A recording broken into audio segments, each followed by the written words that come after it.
கணேஷே நீ சொல்லாத, நீ எதுவுமே சொல்லாத. குமாரா அது என்னதுடா அது கட்டிக்கிறாங்களே? கேட்டாலும் அவனுக்கே தெரியாது. ஏய் சொல்லு, கரெக்டா சொல்லு. அது வந்து பறவைகளுக்கு தங்கத்துக்கு வீடுடா.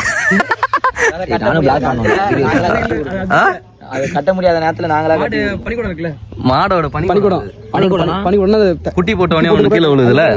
இவ்வளவு வச்சிருக்காங்க. ஆமா, ஒரு சாக்கு கட்டி போட்டு எப்பவுமே வந்து மாடு வந்து நாய்க்கு தான் பால் குடிக்காது. பால் சொல்லிட்டு கட்டி வெளியே போட்டுருவாங்க. கழிப்பால் மேல அந்த மத்தவங்க கறந்து தூக்கி அடிக்கிறாங்க. இவ்வளவு சேர்த்து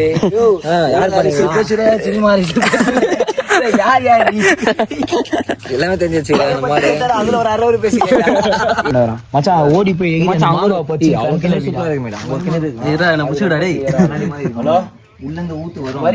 மீன் தெரிஞ்சு பாத்தியா? ஆமா இருக்கா? உனக்கு பிடிச்சிருக்கா அந்த அட்மாஸ்பியர்? எனக்கு ரொம்ப பிடிச்சிருக்கு. ஷாப் 100 ரூபா கொடு.